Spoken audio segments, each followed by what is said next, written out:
आत्मार्थी सज्जनों,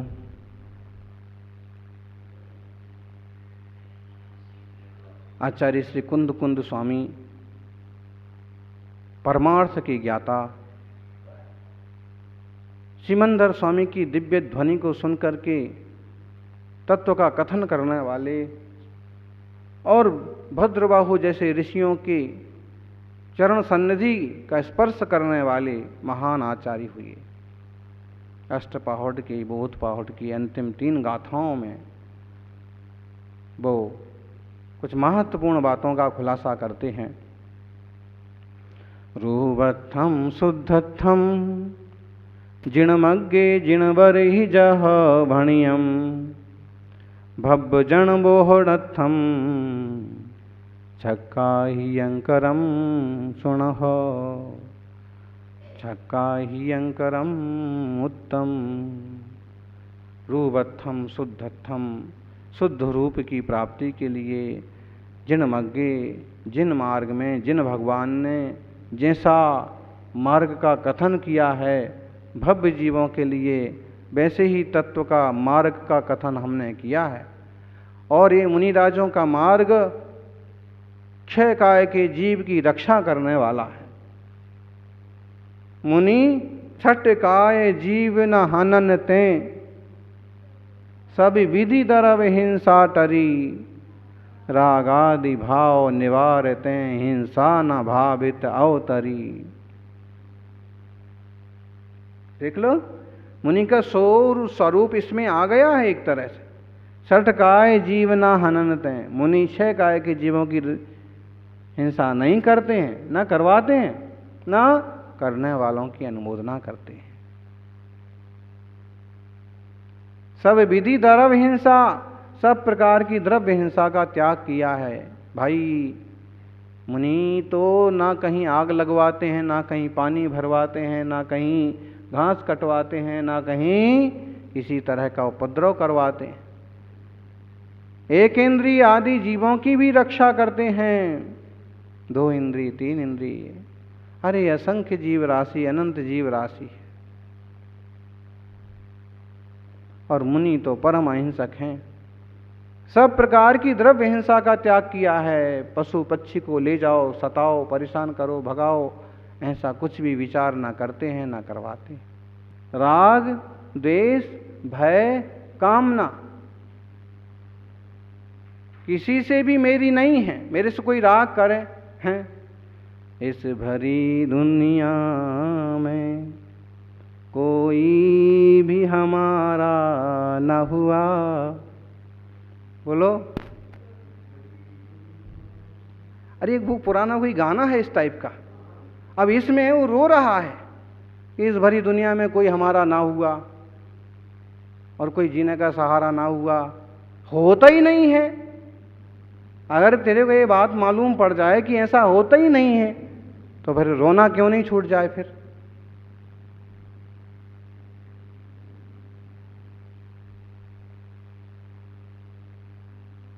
तुम सिर्फ ऐसी कल्पना कर सकते हो, लेकिन होता कुछ नहीं तुम्हारा। राग तुम कर सकते हो, लेकिन जब जिसका टाइम पूरा हो जाएगा वो चला जाएगा। जब जिसका पार्ट पूरा हो जाएगा उसका रोल वहां खत्म हो जाएगा, हट जाएगा वो।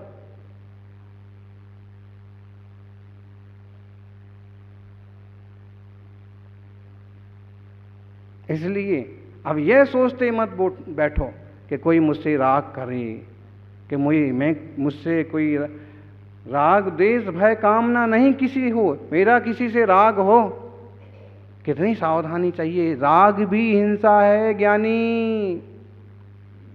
राग क्या है? अप्रादुर्भावा खलु रागादीनां भवत्य हिंसेति तेषामेवोत्पत्ति हिंसेति जिना गमस्य संक्षेपः। राग आदि भाव का पैदा न होना ही अहिंसा है। बोलो ज्ञानी।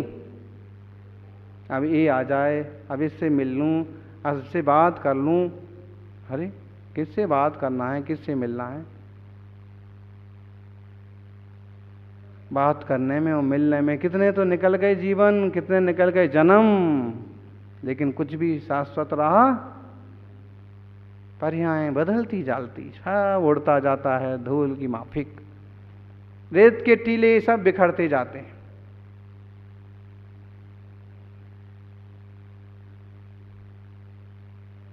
बड़ा समझने का विषय है कि राग द्वेष भय कामना नहीं किसी से होए। मेरा राग भी किसी ना, मेरा ही ना हो, पहले शुरुआत यहाँ से।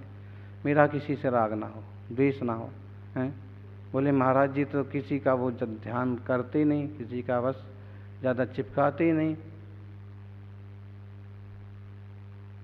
ऐसा पानी में रह करके भी कमल की तरह खिलने वाला कौन होता है? गेंदा का फूल। कुछ तो बोलो तो हमको पता पड़ेगा। हैं? पानी में रह करके खिलने वाला कमल का फूल होता है, कुमुदनी।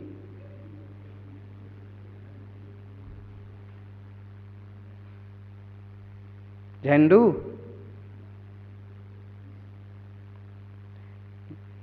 कमल है, पानी में खिलता है लेकिन पानी से चिपकता नहीं। ज्ञानी संसार में रहता है लेकिन संसार से लिप्त होता। लगेगा कि महाराज जी को कितना वात्सल्य है।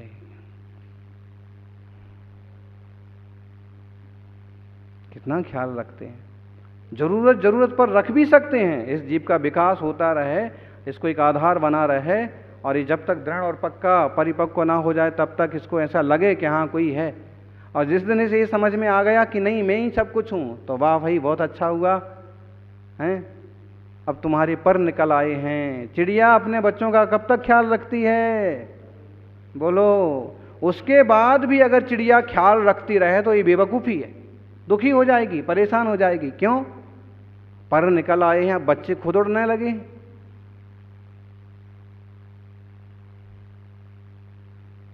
अब वो चिड़िया कल्पना करे कि मैं वही दाना लाऊं और मैं ही खिलाऊं तो ही बात बनेगी, और ये वापस घोंसले से यूं बाहर मुंह निकालें और फिर मेरे मुंह का दाना खाएं तो ही बड़ी बात है। नहीं, अब वो कल्पना करेगी तो अब उसे दुखी होना पड़ेगा। ऐसे ही युवाओं,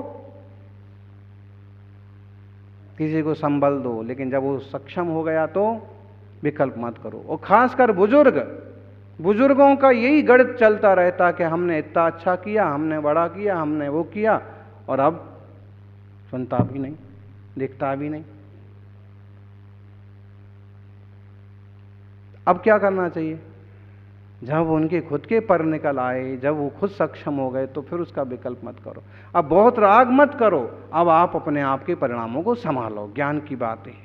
द्वेष मत करो और भय मत करो, डरते भी मत बैठो, और कामना भी मत करो इससे मिल जाएगा, इससे मिल जाएगा। कहाँ मिलता है? अक्सर कर बाप लोग जो हैं वो बच्चों को इसलिए बड़ा करते हैं कि बुढ़ापे में पूरी तरह से उनकी सेवा करेंगे, पालन पोषण करेंगे।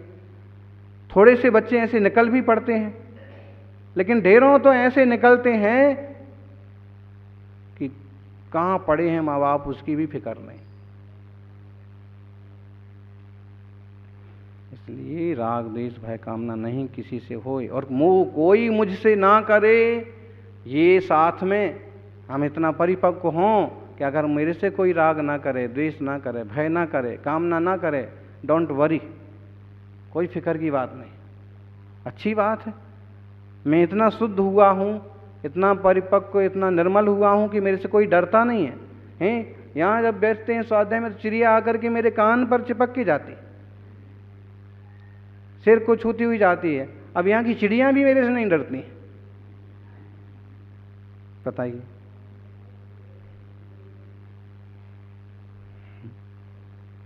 वो जो चिड़ा टाइप के हैं वो थोड़ा थोड़ा डरते भी हैं,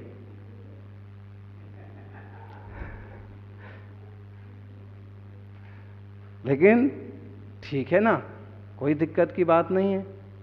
इतना अभय का माहौल बना है कि वो पंछी भी आकर के यहां माइक पर बैठता है।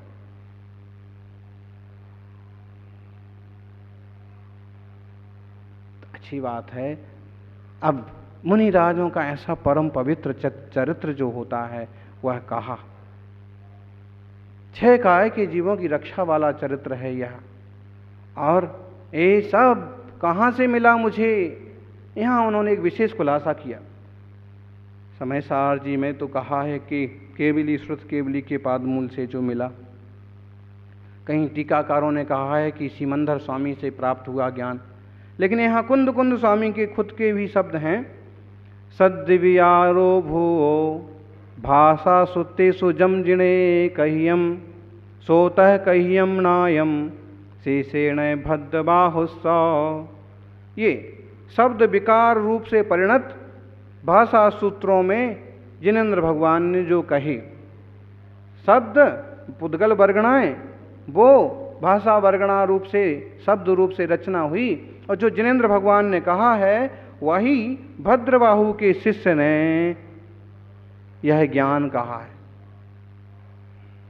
भद्रबाहु के शिष्य ने उसे वैसा ही जाना और उसे वैसा ही कहा है। किसने कहा है? कुंद कुंद स्वामी ने। अब इससे तो ऐसे ही लगता है कि सीधा कुंद कुंद स्वामी खुद ये कह रहे हैं कि मैं भद्रबाहु का शिष्य हूँ, और जो ज्ञान उनने तीर्थंकरों से पाया वह ज्ञान मैंने उनसे पाया, और उसे बोध पहाड़ रूप से 84 पहाड़ रूप से लिपिबद्ध किया। फिर भी विद्वान लोग इस गाथा पर तरह तरह का विमर्श करते हैं और कहते हैं कि नहीं, भद्रबाहु स्वामी के शिष्य कोई जिनचंद्र होंगे, अरहत बलि होंगे, विशाखाचार्य होंगे, फिर उनके शिष्य कुंद कुंद स्वामी होंगे, उनसे कुंद कुंद स्वामी ने ज्ञान पाया होगा। ऐसे भी चर्चा करते हैं। इसी से जुड़ी हुई एक गाथा और है जो बोध पहाड़ की 62 नंबर की और आखिरी गाथा। बारस अंग बियाणम 14 पौवंग व्योल वित्थरणम स्वेणाणि भद्र बाहु गमय गुरु भयवयो जयऊ। जयऊ जयवंत हो, कितना बड़ा घोष है ये। कौन जयवंत हो? 12 अंग वियाणम, 12 अंगों को अच्छी तरह से जानने वाले। जिनवाणी के कितने अंग होते हैं? 12 अंग जिनवाणी माता की। बोलते कि नहीं? अब क्या मतलब? मतलब है जिनवाणी माता के, जिनवाणी सरस्वती के, जिन सिद्धांत के मूलतः 12 अंग और 14 पूर्व, जो 12 अंगों के आचारांग सूत्रकृतांग स्थानांग संवायांग व्याख्या प्रज्ञप्ति ज्ञात्री कथांग उपासकाध्यनांग अंतरोपदशांग अनुत्तरोपादिक दशांग अंतःकृतांग अंतःकृत दशांग और प्रश्न व्याकरणांग विपाक सूत्रांग और दृष्टिवादांग, 12 अंगों के ज्ञाता हैं। 14 पूर्वों के ज्ञाता, उत्पाद पूर्वाग्रह पूर्व इत्यादि सारे पूर्वों के जो ज्ञाता हैं। ऐसे 14 पुवंग व्यूल वित्थरणम, 14 पूर्वों का विपुल रूप से विस्तार करने वाले।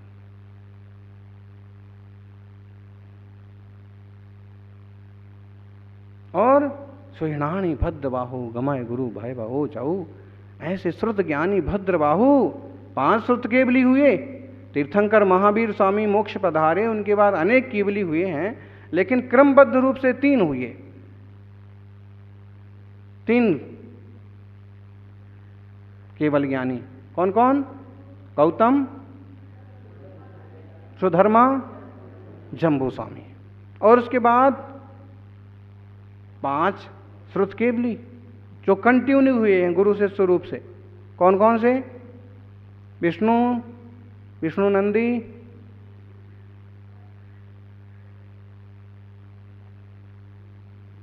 गोवर्धन, भद्रबाहु, नंदी मित्र। भद्रबाहु अंतिम, और कह रहे हैं कि उन अंतिम श्रुत केवली भद्रबाहु स्वामी से वही होंगे। काफी बाद में एक और हुए भद्रबाहु, वो नहीं यहाँ पर।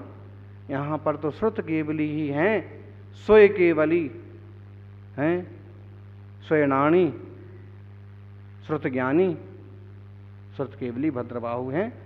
वो गमय गुरु भाईवाओ जाऊ, गमक गुरु। गमक गुरु, गमकों के गुरु। गमक किसे कहते हैं? हाँ, जो जिनवाणी के सूत्रों को भली भांति जानते हैं और सूत्रों के अनुसार ही सूत्रों का अर्थ भली भांति करते हैं। माने उपाध्याय, ऐसे उपाध्याय जन जिनने गुरुजनों से सूत्र पाए हैं और उन सूत्रों का भली भांति अर्थ करने में जो सक्षम हैं वो, अथवा गमक गुरु, हमारे गुरु के गुरु, ऐसा भी अर्थ हो सकता है। गुरुदेव सन्मति सागर जी ने गमक मणि नाम से एक पुस्तक भी प्रकाशित करवाई थी। अंकलीकर जी का उसमें अच्छा विवेचन है। तो गमक गुरु, बड़े ज्ञानी गुरु और गमकों के गुरु, गमक गुरु, ऐसे उपाध्याय जनों के, ऐसे ज्ञानी जनों के भी जो गुरु हैं, ऐसे वह गमक गुरु कुंद कुंद स्वामी के भी गमक गुरु भद्रबाहु स्वामी जयवंत हों। बड़े महान आचार्य थे भद्रबाहु स्वामी। श्रवण बेलगोल की भद्रबाहु गुफा से मोक्ष स्वर्ग पधारे हैं। चंद्रगिरी पर चंद्र गुफा या भद्रबाहु गुफा में उनके चरण आज भी बने हैं।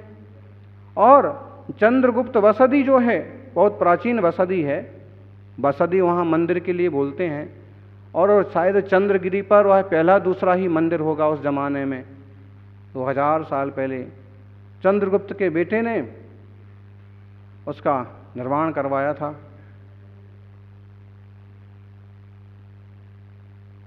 उसके पोते अशोक ने वहाँ की यात्रा की थी, बिंदुसार ने निर्माण करवाया था।